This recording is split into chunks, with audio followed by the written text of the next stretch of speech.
Hello dear students, welcome back. Today we are going to do the Roman part 3, answer the following questions of our poem Canvas of Soil.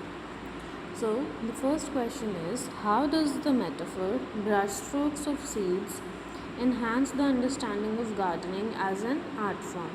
अब हम सबको पता है कि metaphor क्या होता है, कंपैरिजन होता है ना, दो चीज़ों के बीच में. तो इसमें ब्रश स्ट्रोक्स का सीड्स के साथ कंपैरिजन है. तो ये जो मेटाफर है ये कैसे इंक्रीज़ करता है, इन्हांस मीन्स इंक्रीज़ करता है हमारी समझ को कि गार्डनिंग जो है वो एक आर्ट फॉर्म है, कोई डर्टी वर्क नहीं है. So the answer is the metaphor brush strokes of seeds presents gardening is an art form. It compares the act of sowing seeds to painting, showing that gardening requires creativity, vision and artistic care. कि ये जो metaphor है brush strokes of seed, ये gardening को एक art form की तरह दिखाता है और ये कंपेयर करता है कि जो हम बीज बोते हैं वो पेंटिंग के इक्वल काम है, वो पेंटिंग के जैसा ही काम है. और ये क्या शो कर रहा है कि गार्डनिंग कोई भी नहीं कर सकता. गार्डनिंग के लिए रिक्वायर्ड क्या होता है, क्रिएटिविटी. इंसान बहुत क्रिएटिव होना चाहिए, उसकी विजन, उसके माइंड में एक विजन होनी चाहिए कि मुझे क्या क्रिएट करना है, and artistic care. And most important is artistic nature, कि उसकी आर्टिस्टिक नेचर होनी चाहिए, उसका एक व्यू पॉइंट होना चाहिए कि उसको क्या क्रिएट करना है. Question number 2, what can you infer about the poet's perspective on the relationship between nature and creativity from the following lines. Each plot a canvas white, where art and life coincide. अब हमसे पूछा जा रहा है कि हम क्या infer कर सकते हैं, हम क्या रीज़न दे सकते हैं या क्या कंक्लूजन निकाल सकते हैं कि पोइट का पर्सपेक्टिव क्या है नेचर और क्रिएटिविटी के बीच में, और किन लाइन्स के बेसिस पे हमें ये देखना है. Each plot a canvas white, उसने हर एक प्लॉट को एक कैनवस से कंपेयर किया है. Where art and life coincide, जहाँ पे आर्ट और लाइफ जो है वो मिल रही हैं. तो the answer is the poet views nature and creativity as deeply connected. जो पोइट है उसको ऐसा लगता है कि नेचर और क्रिएटिविटी जो है वो बहुत आपस में डीपली कनेक्ट हो रखी है. The poet sees nature as a place where art and life come together. Poet को नेचर एक ऐसी जगह लगती है जहाँ पे आर्ट और लाइफ दोनों जिंदा एक साथ आते हैं इकट्ठे. Gardening is a creative art where people use nature to create beautiful pictures. और गार्डनिंग जो है वो एक क्रिएटिव आर्ट है और उस आर्ट के थ्रू जो लोग हैं, जो गार्डनर्स हैं, वो नेचर को यूज़ करते हैं एक ब्यूटीफुल लाइव पिक्चर बनाने के लिए. और वो ब्यूटीफुल लाइव पिक्चर क्या है, द प्लांट्स, द फ्लावर्स जो उन्होंने उगाए हैं.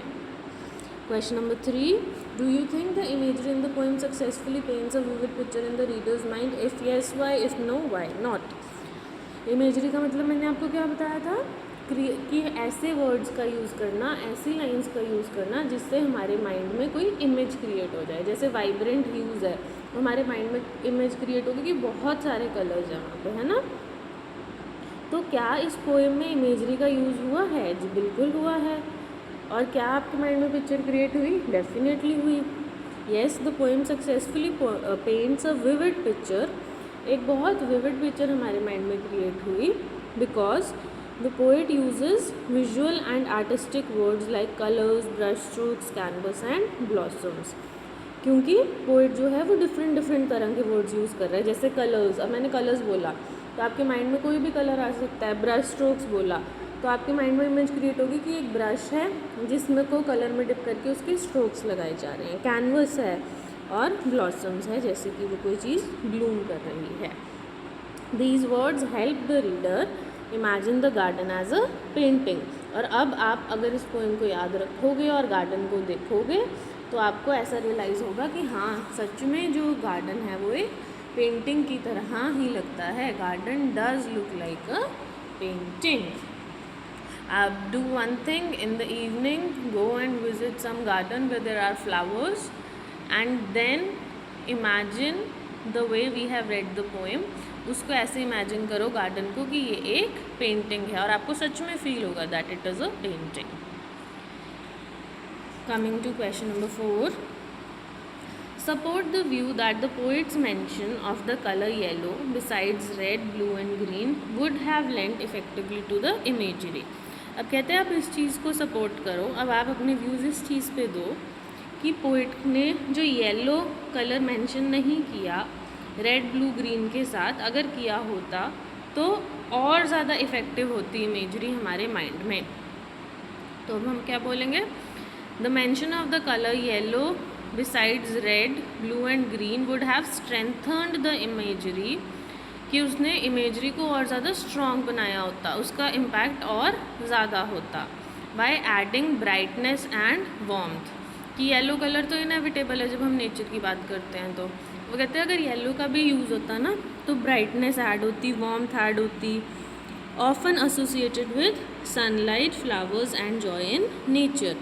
और इंग्लिश लैंग्वेज में जो येलो कलर है वो जॉय को रिप्रेजेंट करता है. जैसे ब्लैक कलर डार्कनेस और सैडनेस को करता है, रेड कलर वायलेंस को करता है.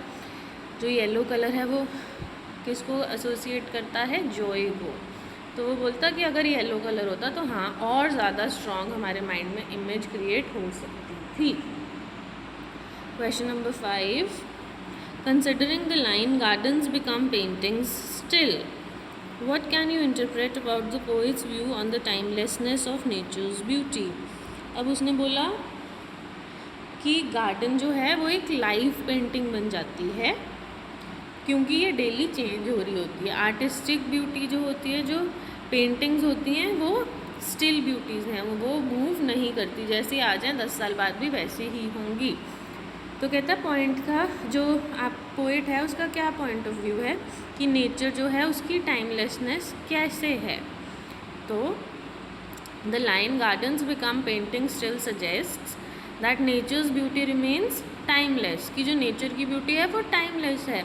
Your parents have also seen flowers blooming, gardens, mountains, right. Your grandparents have also seen it. तो ये टाइमलेस है, ये विद जनरेशन ख़त्म होने वाली चीज़ नहीं है.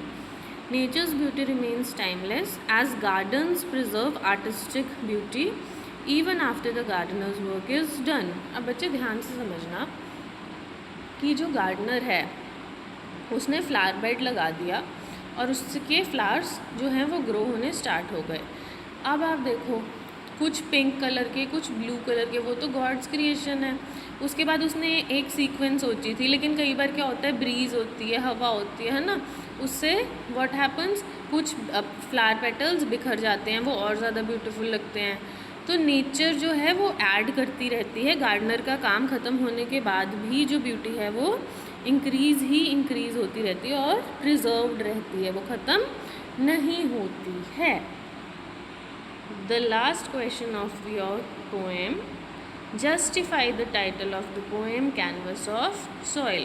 कि Canvas of Soil poem जो है उसके टाइटल को जस्टिफाई कीजिए. चलिए let's justify. The title Canvas of Soil is justified. हम बोल रहे हैं कि Canvas of Soil justified है टाइटल, ठीक है. क्यों?